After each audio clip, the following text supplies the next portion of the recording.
Merry Christmas, everyone.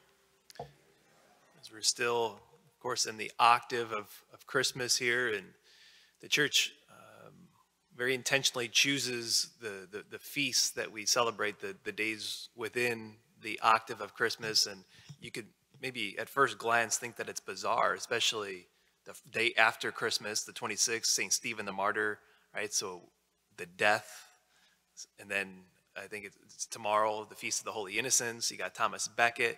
So, like, what's the church doing here? What's she saying when these feasts within the octave of Christmas are these martyred deaths?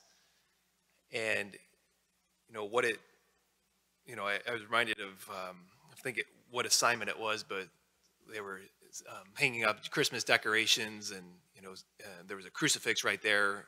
And, the comment was made, well, to take down the crucifix, right? Because it kind of is a little damper on the hanging up the Christmas celebrations.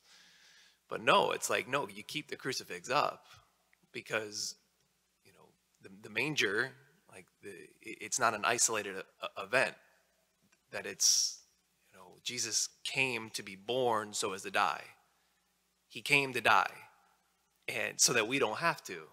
So it's not so much the deaths that we celebrate. The church always sees like St. Stephen the Martyr here. It's the day that they die. It's their birth into heaven. So as we celebrate Christmas, Jesus' birth, we also celebrate one's birthday into heaven. But why today? Today's St. John the Evangelist was not a martyr. But today, St. Stephen the Martyr, the first day, the second day after Christmas, John the Evangelist, I think it's the way in which he stayed close to the cross and the way that he loved. John the Evangelist, known as the beloved apostle. He's a lover. I'm always, reminded again yesterday, those that are parents know this well, that every child is so different in their temperament and how they act and how they love. And even just yesterday, my twin sister made the comment, as Luke is just resting upon me. He's like a lover. He's a touchy-feely cuddler. Whereas, John, not John the Evangelist, John, my other nephew, he's not like that. So John the Evangelist is that kind of touchy-feely lover.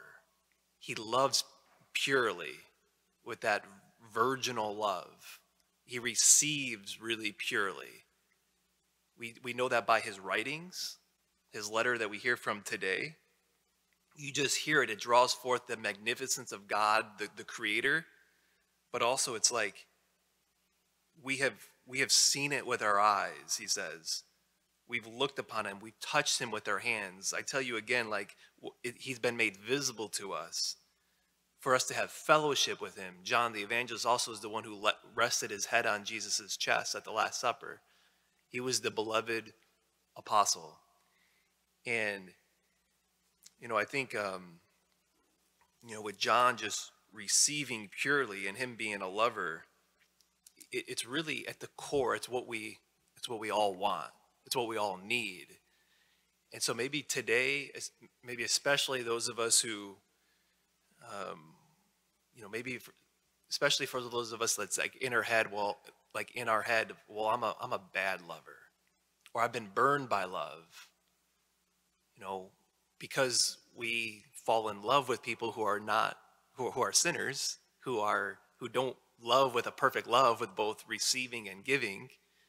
Like we can be hurt in our hearts at some different levels can be less softened, more stony. We want to learn, and like with John the Evangelist today, to sit at Jesus's feet, to rest upon his head the way John the Evangelist did, to be students in love, to be students in receiving the way John the Evangelist did. And so maybe with that is to spend time with the letter today that we heard in our first reading. We just hear a few verses, but all of just maybe the entire letter, first John, his epistle. Or maybe we sit with the scene with John the Evangelist resting his head on Jesus' chest at the Last Supper and say, the prayer being, John, intercede for me, show me. Jesus, let me receive at a pure level your love. Receive at the purest of levels so as to then give at the purest of levels. So on this octave of Christmas, as we receive the Lord here in the Eucharist, we want to ask John for his intercession, receive from the Lord the love that he wants to give us.